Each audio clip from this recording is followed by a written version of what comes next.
Donald Trump has suggested he revoked John Brennan's security clearance because he holds the former CIA chief partially responsible for the Russia investigation. In an unprecedented act of revenge against a prominent critic, the U.S. president suddenly removed Mr. Brennan's ability to access sensitive government information on Wednesday. "I call it the rigged witch hunt. It is a sham," Mr. Trump told the Wall Street Journal later that day, "and these people led it, so I think it's something that had to be done." However, the connection to special counsel Robert Mueller's investigation into Russian interference in the 2016 presidential election was not mentioned in an earlier statement by Mr. Trump. In the initial statement, the president denounced Mr. Brennan's criticism of him and spoke of the risks posed by his erratic conduct and behavior. Mr. Trump added he was fulfilling his constitutional responsibility to protect the nation's classified information. AP. He also threatened to revoke the clearances of a host of former top intelligence and law enforcement officials, as well as a current member of the Justice Department. "All are critics of the president or are people whom Mr. Trump appears to believe are against him." The statement was dated the 26th of July upon its release by the White House on Wednesday, which prompted some to suggest it had been decided weeks in advance and but was safe to use as a political distraction. Months later, a second statement was released with the date removed. The move came amid of the president's latest controversy, accusations of racism by former advisor Omarosa Manigault Newman and his bitter reaction to them. Mr. Trump's action against Mr. Brennan marked an unprecedented politicization of the federal government's security clearance process, critics and nonpartisan experts said.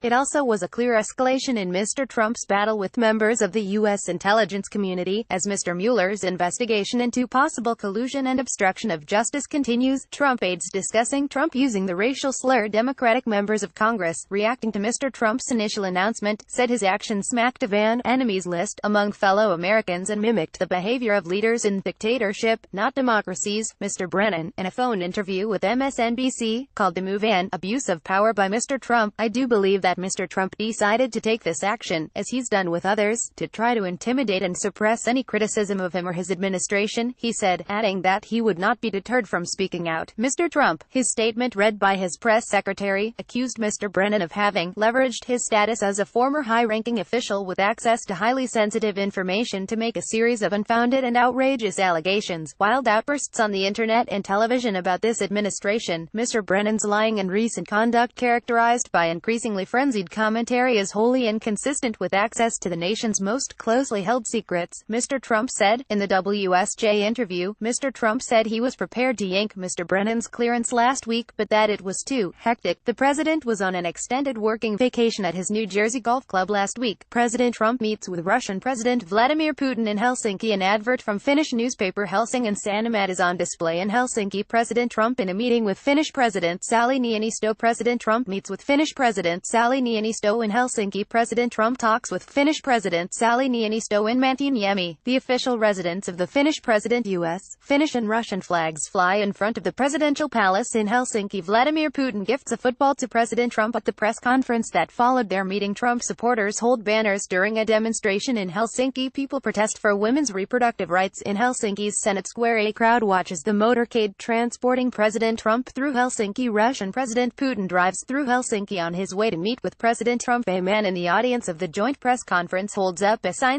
that reads, "Nuclear Weapon Ban Treaty." A man is removed from the joint press conference in Helsinki.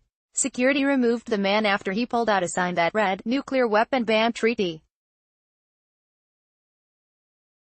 President Trump and Russia's President Putin sit for a working lunch in Finland's presidential palace. President Trump meets with Russian President Vladimir Putin in Helsinki. President Trump meets with Russian President Vladimir Putin in Helsinki. An advert from Finnish newspaper Helsingin Sanomat is on display in Helsinki. President Trump in a meeting with Finnish President Sauli Niinisto. President Trump meets with Finnish President Sauli Niinisto in Helsinki. President Trump talks with Finnish President Sauli Niinisto in Mantianiemi, the official residence of the Finnish president. U.S., Finnish and Russian flags flags fly in front of the presidential palace in Helsinki. Vladimir Putin gifts a football to President Trump. At the press conference that followed their meeting, Trump supporters hold banners during a demonstration in Helsinki. People protest for women's reproductive rights in Helsinki's Senate Square. A crowd watches the motorcade transporting President Trump through Helsinki. Russian President Putin drives through Helsinki on his way to meet with President Trump. A man in the audience of the joint press conference holds up a sign that reads, "Nuclear Weapon Ban Treaty."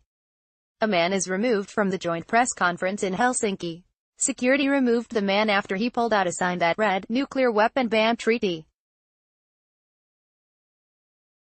President Trump and Russia's President Putin sit for a working lunch in Finland's presidential palace. President Trump meets with Russian President Vladimir Putin in Helsinki. Mr. Brennan has indeed been deeply critical of Mr. Trump's conduct, calling his performance at a press conference last month with Russian President Vladimir Putin in Finland nothing short of treasonous. Mr. Brennan continued that criticism on Wednesday.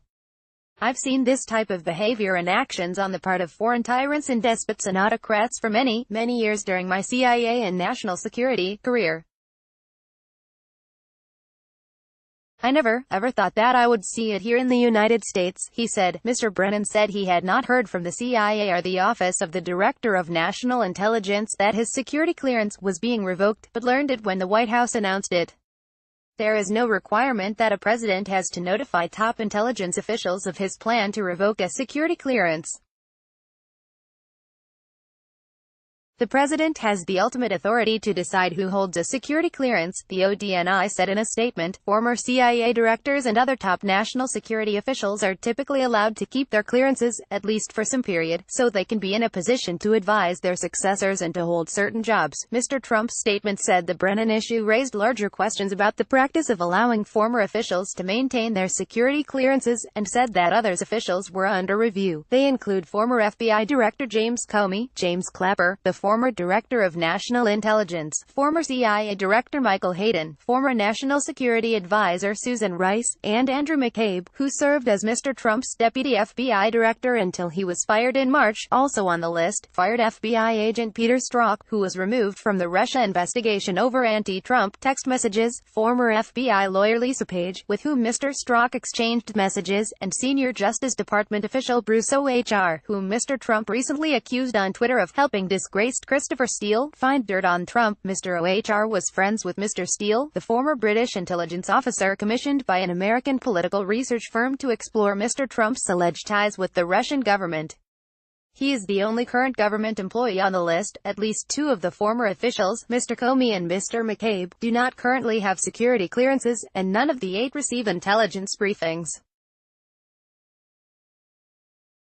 Mr. Trump's concern apparently is that their former status gives special weight to their statements, both to Americans and foreign foes. Former intelligence officials are also wondering how far Mr. Trump will go, according to a former senior intelligence official who spoke on condition of anonymity to share private conversations he's had with people who have worked in the field. They said Mr. Trump has moved from threatening to revoke security clearances of former intelligence officials who have not been involved in the Russia investigation to former officials who did work on the probe.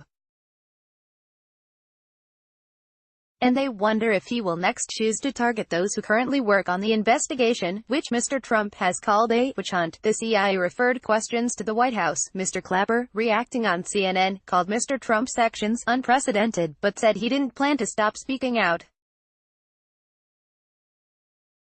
Asked what linked those threatened by the White House, Mr. Clapper said he and the others have been outspoken about the Trump administration, have directly run afoul of it, or have taken actions the president dislikes, so I guess that's what we all have in common, Mr. Clapper said. Sarah Huckabee Sanders, Mr. Trump's press secretary, insisted the White House was not targeting only Trump critics. But Mr. Trump did not order a review of the clearance held by former National Security Advisor Mike Flynn, who was fired from the White House for lying to Vice President Mike Pence about his conversations with Russian officials and later pleaded guilty to lying to the FBI. Democrats, and even some Republicans, lined up to denounce the president's move, with House Minority Leader Nancy Pelosi slamming it as a stunning abuse of power. Senator Mark Warner, the top Democrat on the Senate Intelligence Committee, warned dangerous precedent was being set by politicizing the way we guard our national secrets just to punish The president's critics, California Representative Adam Schiff, the ranking Democrat on the House Intelligence Committee, tweeted, "An enemies list is ugly, undemocratic and un-American." Maryland Democratic Senator Chris Van Hollen tweeted, "Trump is now categorizing dissent and free speech as erratic behavior." He added, "Leaders behave like this in dictatorship, not democracies." Several Republicans also weighed in, with Senator Bob Corker saying, "Unless there's something tangible that I'm unaware of, it just, as I've said before, feels like a banana republic kind of thing." House Speaker Paul Ryan had previously dismissed Mr. Trump's threat as nothing more than presidential trolling. Additional reporting by AP.